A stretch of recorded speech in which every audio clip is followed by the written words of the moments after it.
Hey everyone, my name is Alex Morgan, and welcome back to the channel. Today we're diving into one of the most dramatic moves we've seen in the precious metals market this year. Silver just experienced an 11% crash, a violent sell-off that shook traders, triggered liquidations, and wiped out weeks of gains in a matter of hours. But here's what's fascinating. Almost immediately after that plunge, silver began to rebound. And now the big question is, was that panic selling? Or was it a strategic opportunity for smart money to step in? In this deep macro breakdown, we're going to analyze the fresh market data, what triggered the crash, what caused the rebound, how institutions are positioning, and where silver could realistically head next. Let's start with the numbers. Silver recently plunged roughly 11% from its short-term highs, one of the sharpest single-leg corrections in recent years. The move wasn't isolated. It happened alongside rising U.S. Treasury yields, a strengthening dollar, and hotter-than-expected economic resilience signals. When yields rise, non-yielding assets like silver often face pressure. Investors suddenly have alternatives offering return. Capital rotates. That rotation can be aggressive in leveraged markets like commodities. But here's where it gets interesting. After that steep decline, silver found strong buying support near technical consolidation levels formed earlier in the quarter. Instead of cascading lower, it stabilized. Then buyers stepped in. The rebound wasn't just retail dip buying noise. Volume expanded during recovery sessions. That tells us something important. Participation increased during the bounce. Now, let's break down why the crash happened in the first place. Silver is a hybrid asset. It trades partly as a precious metal and partly as an industrial commodity. That dual identity makes it extremely sensitive to macro crosscurrents. When markets fear inflation and currency debasement, silver can surge like gold. But when growth expectations wobble or liquidity tightens, silver behaves more like copper or other industrial inputs. During the crash phase, several macro forces converged. First, U.S. labor data remained resilient. Strong employment numbers reduce immediate pressure on the Federal Reserve to cut rates. That supports higher yields. Second, bond markets repriced expectations for rate cuts. Futures markets pushed out easing timelines. Third, the U.S. dollar strengthened on relative economic outperformance compared to Europe and parts of Asia. A stronger dollar mechanically pressures dollar-denominated commodities. Add to that positioning. Silver had previously rallied aggressively. Speculative long positioning in futures had built up. When momentum breaks in crowded trades, the unwind can be fast. Stop losses trigger. Algorithms accelerate. Liquidity thins temporarily. That's how you get an 11% air pocket. But crashes reveal information. The most important thing in markets isn't that price falls. It's how price behaves after falling. Silver did not continue collapsing. Instead, it found support near prior breakout levels from earlier in the year. That zone acted as technical demand. Volume spiked on rebound days. ETF flows showed stabilization. Physical coin premiums did not collapse dramatically. That suggests the move was more of a speculative washout than a structural breakdown. Now let's talk about smart money. Smart money isn't a conspiracy theory. It's simply well-capitalized, patient capital that understands liquidity cycles. Institutions don't chase vertical spikes. They accumulate during stress. If you look historically at silver's major rallies, many began after violent shakeouts that cleared weak hands. The key question is whether this was one of those shakeouts. To answer that, we need to examine fundamentals. Silver's global supply-demand balance remains tight. Mine supply growth has been modest. Environmental permitting, geopolitical concentration of production, and declining ore grades limit explosive supply expansion. Meanwhile, industrial demand continues evolving. Photovoltaic demand remains structurally strong, even if efficiency improvements reduce silver per panel usage. Electric vehicles require significant silver content in electronics and charging infrastructure. Data centers, AI infrastructure, 5G networks, all require conductive materials. Silver remains the most efficient electrical conductor. Investment demand is the swing factor. ETF holdings surged earlier in the cycle when inflation fears peaked. During the crash, we did not see mass ETF liquidation on the scale typically associated with major bear market transitions. That's important. It suggests long-term holders did not panic. Now let's examine macro liquidity. Real yields remain elevated relative to pandemic-era lows, but they are no longer accelerating upward. Inflation expectations have cooled, but remain above pre-2020 averages. If the Federal Reserve signals even a gradual easing bias later this year, silver could benefit disproportionately because it is more volatile than gold. Silver often outperforms gold in late-cycle easing environments. The gold to silver ratio also deserves attention. During risk-off moments, the ratio tends to widen as gold outperforms silver. During risk-on precious metal rallies, the ratio compresses. After the crash, the ratio spiked slightly, indicating silver underperformance, but has begun stabilizing. If the ratio starts compressing again, that would signal renewed silver leadership. Technically speaking, the crash reset overbought momentum indicators. RSI levels that had been stretched moved back toward neutral territory. That creates room for upside without immediately triggering overbought conditions. Markets need resets to continue trends. Now let's explore 3 forward scenarios. First scenario, consolidation. Silver could trade sideways in a wide range while macro markets digest interest rate expectations. This would involve choppy price action between the recent crash low and prior resistance.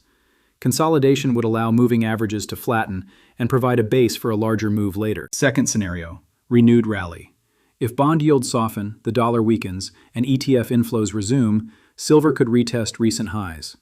A break above previous resistance would likely trigger momentum buying.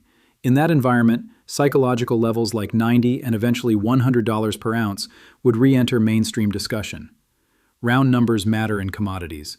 They attract attention and speculative flows. Third scenario, secondary retest lower. Markets sometimes retest crash lows before launching sustainable rallies. If upcoming economic data surprises hawkishly, meaning inflation reaccelerates or growth overheats, yields could spike again. That would pressure silver back toward recent lows. But a higher low formation would still preserve the broader uptrend structure. Which scenario is most probable? Right now, the probability distribution slightly favors consolidation with upward bias. Why? Because structural supply constraints remain, ETF liquidation has been limited, and macro tightening momentum appears to be plateauing rather than accelerating. However, volatility will remain high. Silver's historical beta relative to gold is significant. That means moves can be amplified in both directions. Let's zoom out historically. Silver is notorious for explosive cycles. It underperforms quietly for long stretches, then rapidly accelerates. During previous bull phases, corrections of 10 to 20% were common even inside larger upward trends. The recent 11% crash fits within that historical volatility band. The key structural difference now compared to previous decades is industrial transformation. The electrification of everything, transport, infrastructure, AI compute, increases baseline silver demand even if speculative demand fluctuates. Another factor is central bank diversification trends globally. While central banks buy gold more directly, investor psychology around precious metals as a category tends to move together. If gold maintains strength due to geopolitical hedging, silver often follows. Now let's discuss sentiment. Sentiment indicators prior to the crash showed elevated optimism. Social media chatter about triple-digit silver targets had increased. When narratives get crowded, corrections often follow. The crash cooled excessive bullishness. That reset is healthy in longer-term cycles. Markets climb walls of worry, not walls of certainty.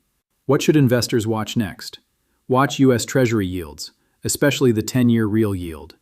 Watch the dollar index for signs of sustained weakness. Monitor ETF holdings weekly. Observe whether silver outperforms gold during risk-on days. Pay attention to futures positioning reports to see if speculative longs rebuild aggressively or cautiously. Another subtle indicator is mining equity performance relative to silver price. If silver miners begin outperforming bullion during stabilization, that signals equity markets anticipate stronger margins ahead. From a risk management perspective, silver remains a high volatility asset. Position sizing matters. Leveraged exposure amplifies drawdowns. Long-term investors often scale entries during corrections rather than deploying capital all at once. So, is smart money buying now?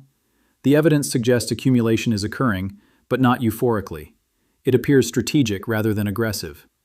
Volume expansion during rebounds, stabilization in ETF flows, and technical defensive support levels all support that thesis.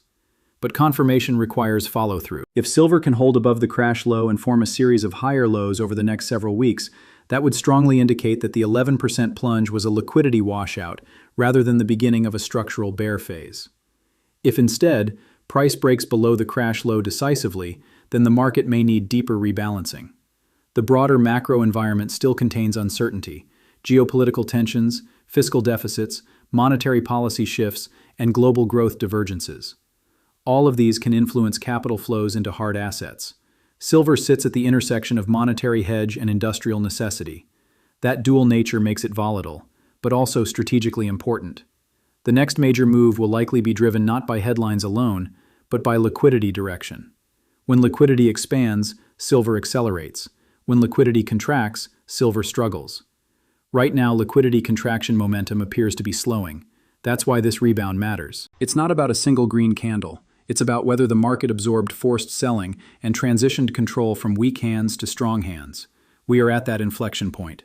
If yields roll over, silver could move aggressively higher into year-end. If yields surge again, patience may be required before the next rally leg. But structurally, the long-term industrial thesis remains intact. Electrification trends are not reversing. Renewable infrastructure is not disappearing. Digitalization continues expanding. Supply growth is incremental, not exponential. That asymmetry matters over multi-year horizons. In the short term, expect volatility. In the medium term, expect consolidation with upward bias. In the long term, the structural bull case remains defensible unless macro policy turns persistently restrictive. Silver's 11% crash was dramatic, but markets often use drama to transfer assets from emotional participants to disciplined ones. We are now watching to see who ultimately controls the tape. So here's the big takeaway. Silver's sharp correction reset sentiment, cleared speculative excess, and found technical support. The rebound suggests accumulation, but confirmation requires follow-through. Watch yields, the dollar, ETF flows, and the gold-to-silver ratio. Those will give the next signal. If you found this deep institutional-level breakdown helpful and want more analysis on silver, gold, macro trends, and capital flows, make sure you subscribe to the channel and turn on notifications so you don't miss the next update. Drop your view in the comments. Is silver heading toward 100, or do we retest lower before the next rally? Thanks for watching. I'm Alex Morgan, and I'll see you in the next video.